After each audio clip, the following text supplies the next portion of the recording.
talk through sort of a discussion about gospel parallel discussions of what you start to see. And definitely this is going to be connected around the Passion Week discussion. We're going to pick sort of one set of discussions that we see in Passion Week in terms of Mark, Matthew, and Luke, looking across the several chapters and kind of seeing what we get. Now, the interesting thing is within this space, much of this is very similar. In fact, this is probably one of the two regions in the three Gospels that are really, really similar. Okay. Now, John's Gospel is a little bit different, and we'll make some comments of that towards the end of this. But this is one of the places where the three Gospels are quite similar, leading to people to think maybe they all got it from one source. Who knows? Okay. Maybe they all picked it off from Mark. Maybe it's just because this was so much their tradition, people knew about it. Not entirely clear. But that's okay. But let's see what it is, how they're approaching, how they're telling us this. Now, structurally, what you end up finding in general is that there's a discussion starting around Palm Sunday, cleansing of the temple, which basically means Jesus like throwing people out, who are like buying and selling in the court of the Gentiles and causing, issues of people not being able to worship there. And then the conversation of the fig tree and effectively cursing the fig tree and so forth. Then you begin to get into a whole range of temple debates, which often tend to be, I think, of the form of an honor challenge, and constant discussions around honor challenges and how this kind of built out from there. And then you have a whole region discussing the destruction of the temple in the end times. You have, and then you move into the Last Supper to burial of Jesus discussion in all of these. And the last part is actually fairly similar. There's a couple different bits and pieces that are different there. But in terms of an overall structure, that's pretty typical. In terms of an overall structure, you see Palm Sunday, temple cleansing, and fig tree show up in all of them. And interestingly enough, the number of verses, again, verses can always vary a little bit in wording, roughly a similar length.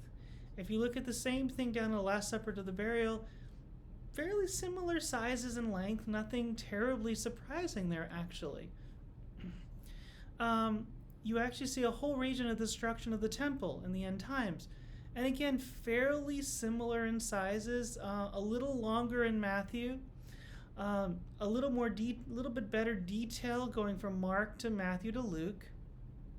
Now, this often has made people think because there's more clear detail in Luke, Luke must be written later.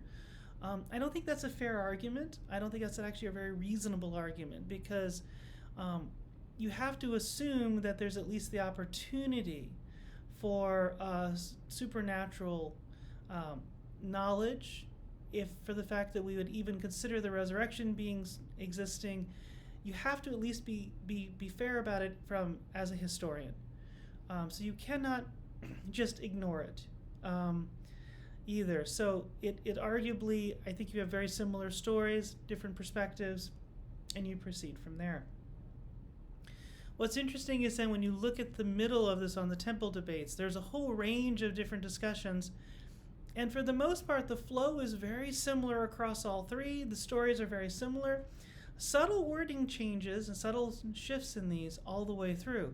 But you basically have sort of this authority that Jesus questioned. The parable of you have some of the parables of tenants and sons and wedding banquet. This is where actually Matthew expands a tremendous amount. The parable of the tenants of a form shows up in Matthew, Mark, and Luke. But this additional one of a parable of two sons, which one, properly does the will of the Father, the one who says so or the one who does so. But then you get this conversation of the tenants and the wedding banquet, which really both of these have a very sharp edge to them in terms of what happens to those who did not follow, did not actually take the invitation. And then you get the conversation of the question of paying taxes, basically give unto Caesar that which is Caesar, and give unto God which is that which is God. Questions around the resurrection, which is an interesting piece that simply says, well, okay, whose wife will this be in the resurrection? What is the greatest commandment? questioning of, how can they be David's son? He wins the argument. There's a small amount of pushing back on the Pharisees in Mark, and in Luke it's like a chat. It's like, one or two pieces.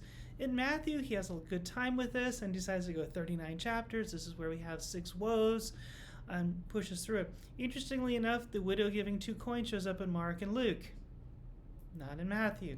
There seems to be something that Matthew is trying to do here as he puts it together.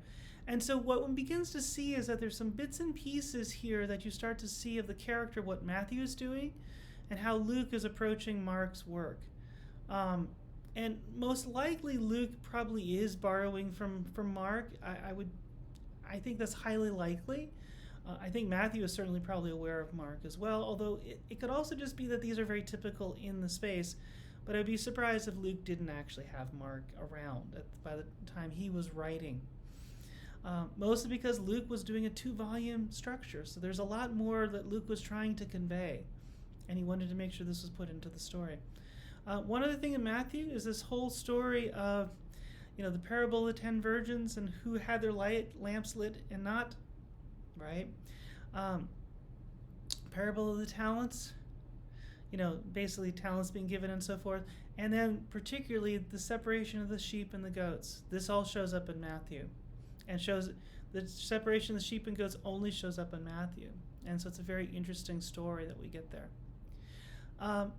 For those who are curious about John's gospel, John at least does get close. This is, John tends to be very different from the synoptics. But there clearly is the Palm Sunday. There clearly is Jesus, predicting his death, and there's unbelief among the Jews. There's the Last Supper narrative, but here the focus is on the washing of the feet. It's the foot washing aspect. And then basically chapter 13 to 17 of all of the discourses of Jesus having. And so this is like the central part of what John is trying to get across. There's many amazing discourses through the Gospel of John. It's a theological discussion, and this is a very, very important part of this. And then you see the arrest and burial, which has a lot of parallels to the other 3, although has its own character. I think looking at this structurally helps kind of talk about, okay, what are we looking at? What is a particular verse? How do we use this, and how do we use it within the complete story? And again, it's by going through this carefully, it's not a question of breaking faith, because in fact, even from the earliest church fathers, they knew these things existed and talked about these things. So it is important for us to always be thinking about it, whether one is of faith or not of faith, coming and trying to approach these scriptures and understanding what is actually happening, what is the message being talked about, and what do we pull or glean out of these discussions.